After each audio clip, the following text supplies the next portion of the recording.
Hello दोस्तों, कैसे हैं आप सब। उम्मीद करते हैं आप सब बहुत अच्छे होंगे। ठीक है, आज मैं फिर लेके आया हूँ क्लास 7 का एक्सरसाइज 6.5 एनसीईआरटी का एक सॉल्यूशन है, जो कि क्वेश्चन नंबर 2, जो कि यहाँ पर कह रहा है कि ABCD is a triangle and right angle at C. Right angle कहाँ पे है? सी पे है। If AB is equal to 25 centimetre and AC is equal to 7 centimetre, find the value of BC. तो सबसे पहले हमें ट्राइंगल को फाइंड आउट करने के लिए, बीसी को फाइंड आउट करने के लिए rough sketch right angle triangle का बनाना पड़ेगा, जो कि मैं यहां पर बना रहा हूं। यहाँ पे हमें राइट एंगल किस पे होनी चाहिए? एंगल सी पे। तो मैं यहां पर सी दे रहा हूं। अब इसका मैं नाम दे दिया हूं ए बी। सो यहाँ पर कुछ वैल्यू दिया हुआ है, उस वैल्यू को मैं इंसर्ट कर देता हूं। सबसे पहले ए बी दिया हुआ है, तो ए बी ये हो गया, और ए बी का वैल्यू 25 है। ये 25 सेंटीमीटर मैंने लिख दिया। फिर उसके बाद यहाँ पर दिया हुआ ए सी। ए सी का वैल्यू कितना है? ए सी का वैल्यू है 7 सेंटीमीटर, और ए सी का वैल्यू मैं 7 सेंटीमीटर दे रहा हूं। अब मुझे फाइंड आउट करना है बीसी को। क्या फाइंड आउट करना है? बीसी को। तो बीसी कितना है? तो इसके लिए हम एक थ्योरम के अकॉर्डिंग जाएंगे, according to Pythagoras theorem. So let's start. According to Pythagoras theorem, ये थ्योरम होता है एच स्क्वायर हाइपोटेनस, जो कि यहाँ पर 25 दिया हुआ है। H square is equal to P square plus B square. इसको पी स्क्वायर या फिर बी स्क्वायर, परपेंडिकुलर का होल स्क्वायर प्लस बेस का होल स्क्वायर। सो इसके अकॉर्डिंग मुझे इसका वैल्यू पुट कर देना है। एच स्क्वायर का वैल्यू 25 है, और यहाँ पर 25 का होल स्क्वायर लिख देंगे। फिर पी परपेंडिकुलर कितना है? परपेंडिकुलर ही मुझे फाइंड आउट करना है। तो इसकी जगह पर मुझे इसकी जो एग्जैक्ट वैल्यू नहीं दिया हुआ है, सो बीसी ही है, तो मैं बीसी ही लिख लूंगा, BC square and plus base. Base जो है 7 है, एसी। तो यहां पर मुझे क्या करना है? 7 का होल स्क्वायर लिख देना है। अब 25 का होल स्क्वायर, जो कि मैं अगर आपको याद है तो ठीक है, अदरवाइज अगर नहीं याद है तो उसके लिए आप एक ट्रिक अप्लाई कीजिए, जिसके जरिए से आप किसी भी नंबर का होल स्क्वायर निकाल सकते हैं, 1 से लेकर 100 तक के। तो 25 का होल स्क्वायर मुझे निकालना है। तो सबसे पहले सबको 1 से लेकर 10 तक होल स्क्वायर याद होगा। सो पहले यहाँ पर मैं 2 का होल स्क्वायर निकालूंगा। 2 का होल स्क्वायर 4 होता है, और 5 का होल स्क्वायर 25 होता है। अब इस दोनों नंबर को आपस में मल्टीप्लाई कर देंगे। इस दोनों नंबर को आपस में जैसे मल्टीप्लाई करेंगे तो 2 5 10, और 10 को 2 से मल्टीप्लाई करना, 10 2 20, और राइट साइड से 1 डिजिट को छोड़ करके यहाँ पर 20 लिखना है। सो 5 का क्या हो जाएगा? 5 2 0 2 एंड 4 2 6 625। सो यहाँ पर क्या आ गया? 25 का होल स्क्वायर 625, और बराबर में बीसी का होल स्क्वायर का बीसी हो जाएगा, बीसी स्क्वायर, और 7 का होल स्क्वायर तो आपको याद ही होगा 49 होता है। सो मैं यहाँ पर 49 लिखूंगा। अब जैसे बीसी को मैं सेपरेट करूंगा, क्योंकि बीसी को ही निकालना है मुझे, तो बीसी को जैसे मैं छाटूंगा बीसी स्क्वायर, तो यहाँ पर 625 एज इट एज अपनी जगह पर रहेगा, और ये राइट साइड में था, ठीक है, तो ये ट्रांसपोजिशन होगा, लेफ्ट साइड में आ जाएगा। तो यहाँ पर प्लस था, जैसे ट्रांसपोजिशन होगा तो ये माइनस में आ जाएगा 49। So BC square is equal to, यहाँ पर मैं इसको घटा लूंगा, 5 में से 9 नहीं जाएगा, बोरोलिंग 15 15 माइनस 9 इक्वल टू 6, ये बच जाएगा 1 1 में से 7 तो 4 नहीं लेस करेगा, बोरोलिंग 11 11 माइनस 4 इक्वल टू 7, और ये 5 का 5 576। BC square is equal to 576। जैसे इसका होल स्क्वायर हटाएंगे तो यहाँ पर क्या आ जाएगा? इसके अंदर रूट अंडर आ जाएगा। तो जैसे मैं यहाँ पर बीसी लिखूंगा, बीसी इज इक्वल टू, तो ये 576 क्या हो जाएगा? रूट अंडर में आ जाएगा। सो अब मुझे मालूम होगा कि 576 किसका होल स्क्वायर है, नहीं तो उसके लिए फिर एक ट्रिक अप्लाई करेंगे, ठीक है। सो बीसी इज इक्वल टू 576 किसका होल स्क्वायर है? 24 का। सो मुझे क्वेश्चन में यही कहा गया था कि find the BC, find the value of BC. So BC is equal to क्या हो गया? 24। क्वेश्चन नंबर 3 कह रहा है कि एक सीढ़ी है जो दीवार पर लगी हुई है। तो इसको इस तरह से समझ सकते हैं कि दीवार के सहारे उसके पैर कुछ दूरी पर टिकाकर 15 मीटर एक लंबी सीढ़ी, जो कि ज़मीन से 12 मीटर की ऊंचाई पर स्थित खिड़की तक पहुंचती है। तो दीवार से सीढ़ी के पैर की दूरी ज्ञात कीजिए। अब यहाँ पर जो डिस्टेंस हाइट का एक सीढ़ी है जो कि किसी वॉल पर पहुंच रहा है, किसी वॉल पर लगाया गया है, जबकि उस वॉल की जो ऊंचाई दिया हुआ है वो 12 मीटर्स है। तो हमें ये डिस्टेंस ए जो है इसको फाइंड आउट करना है। सो इसके लिए भी हम according to Pythagoras theorem apply करेंगे, ठीक है। अकॉर्डिंग टू पाइथागोरस थ्योरम, जो कि थ्योरम इसका क्या है, H square is equal to P square plus B square. अब यहाँ देखेंगे एच, जबकि ये जो फिगर बना हुआ है यह राइट एंगल ट्राइंगल है। यहाँ पर क्या है, राइट एंगल ट्राइंगल है। जब किसी राइट एंगल ट्राइंगल के अपोजिट का जो साइड होता है वो क्या होता है, हाइपोटेनस कहलाता है। और इसका हाइपोटेनस कितना है, 15 मीटर्स। सो मुझे यहाँ पर 15 का होल स्क्वायर करना है। और P that means perpendicular, perpendicular इसका कितना है, 12 मीटर्स। सो मैं यहाँ पर 12 का होल स्क्वायर करूंगा प्लस B, B जो कि बेस क्या दिया हुआ है A, तो A की जगह पर A का वैल्यू रखेंगे क्योंकि B का स्क्वायर है, तो यहाँ भी क्या हो जाएगा, A का स्क्वायर हो जाएगा। अब मुझे क्या करना है, 15 का होल स्क्वायर निकालना है। 15 का होल स्क्वायर कितना होता है, 225 एंड 12 का होल स्क्वायर कितना होता है, 144 प्लस A स्क्वायर का A स्क्वायर। जैसे ही मुझे LHS से RHS में किसी भी नंबर को रिप्लेस करना होता है तो उसके लिए ट्रांसपोजिशन का रूल अप्लाई करते हैं। जैसे कि आप थोड़ा सा बेसिक समझ जाएंगे कि ये प्लस है और यहाँ पर क्या है, इज इक्वल टू का साइन है। ये लेफ्ट साइड में है और ये राइट साइड। जैसे ही ये राइट साइड में जाएगा तो इसका साइन बदल जाएगा, ये प्लस में इधर जाएगा तो क्या हो जाएगा, माइनस में। अगर यहाँ माइनस में होता उधर जाता तो क्या हो जाता, प्लस में हो जाता। तो उसी तरह से यहाँ पर ये देखिए 225, ये भी पॉजिटिव है, ये भी पॉजिटिव है। अब मुझे क्योंकि इसको राइट साइड में है तो मुझे लेफ्ट साइड में लेके आना है। सो यहाँ पर 225 और ये जैसे राइट साइड में था और ये लेफ्ट साइड में आएगा तो क्या हो जाएगा, माइनस में आ जाएगा 144 और बराबर में ए स्क्वायर का ए स्क्वायर। अब मुझे ए स्क्वायर को ही फाइंड आउट करना है, इन दोनों को आपस में घटा लेंगे। 5 - 4 = 1, 12 - 4 = 8 और 1 - 1 = 0।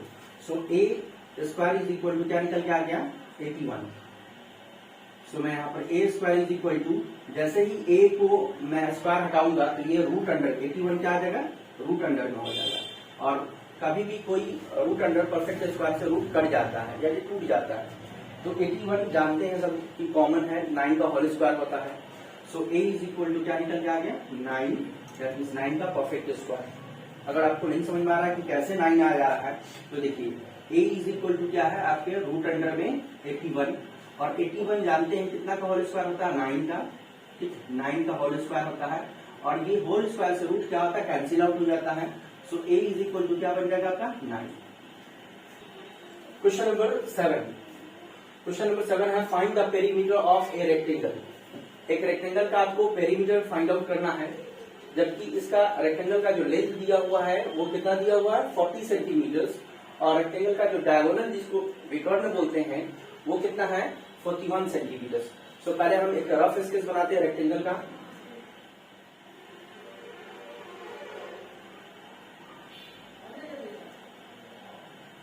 ये रेक्टेंगल का रफ स्केच है। अब इसका जानते हैं कि ये वाला इसका क्या होता है, length. Opposite side of rectangle are equal in length, ठीक है। तो जो भी अपोजिट साइड होगा वो क्या हो जाएगा, लेंथ में आपस में क्या होगा, इक्वल होगा। सो मैं यहाँ पर इसका लेंथ दे रहा हूँ, लेंथ कितना है 40 सेंटीमीटर्स, तो यहाँ पर 40 सेंटीमीटर्स हो जाएगा।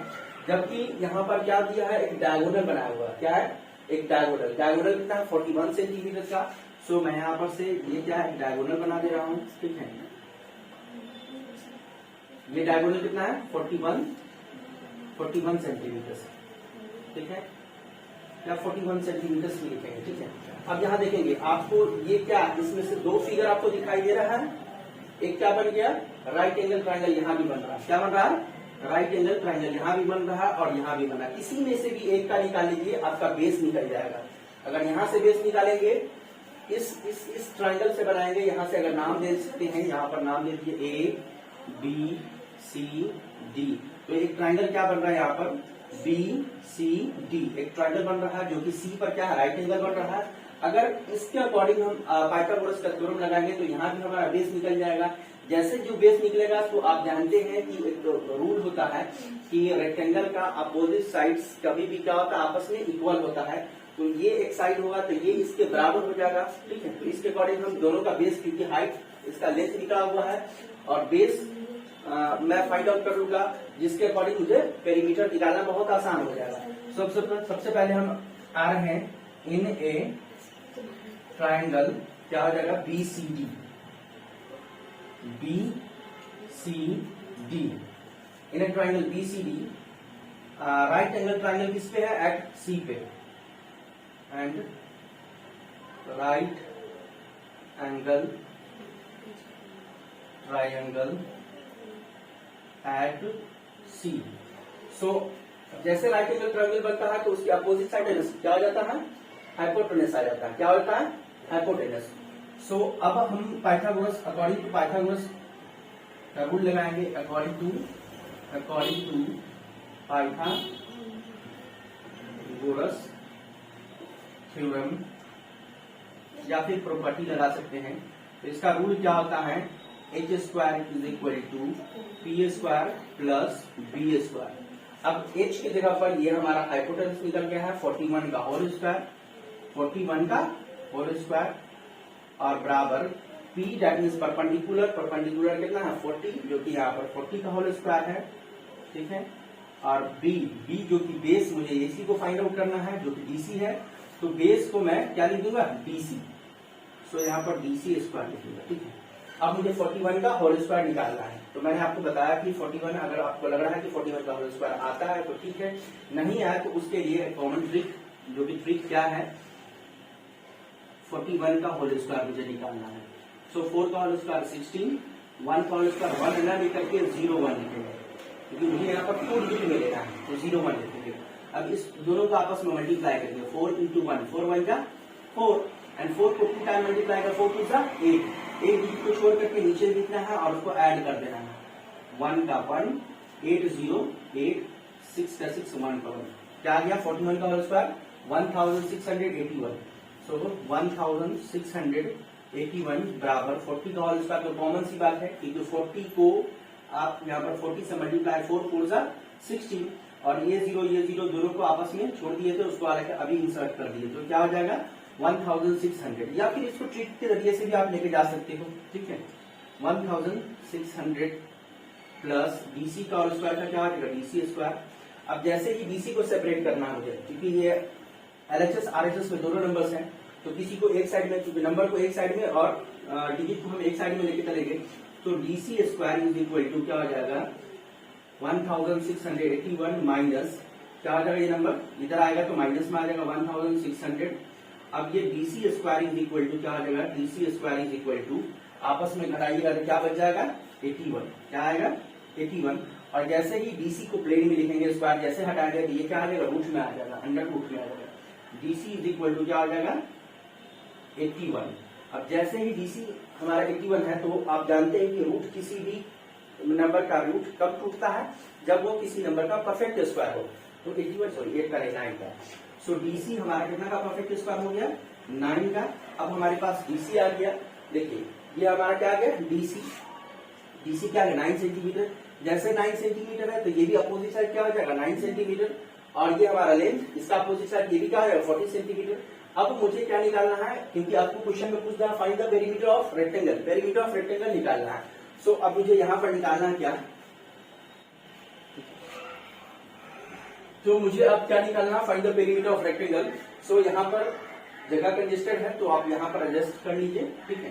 Perimeter P for perimeter of a rectangle का फॉर्मूला होता है 2 इंटू लेंथ प्लस ब्रेथ। अब यहाँ पर 2 की जगह पर 2 हो जाएगा एज इट इज, ठीक है। लेंथ का जो वैल्यू दिया है वो 40 सेंटीमीटर है, तो यहाँ पर क्या लिखेंगे 40 सेंटीमीटर। ब्रेथ आपके पास क्या निकल गया है 9 सेंटीमीटर, सो मुझे 9 सेंटीमीटर यहाँ पर ऐड करना लिखना है। पहले दोनों को ऐड कर लीजिए, और ब्रैकेट के और नंबर के बीच जब कोई साइन नहीं होता तो साइन ऑफ मल्टीप्लाई होता है। सो यहाँ पर क्या लिखेंगे 2 का 2 और साइन ऑफ मल्टीप्लाई दोनों को ऐड करेंगे तो कहाँ जाएगा 49 सेंटीमीटर। अब क्या करेंगे 49 को 2 से मल्टीप्लाई करेंगे तो क्या आ जाएगा 98 सेंटीमीटर, जो कि क्या निकल गया ना पेरीमीटर। यही आपके क्वेश्चन में पूछा गया था।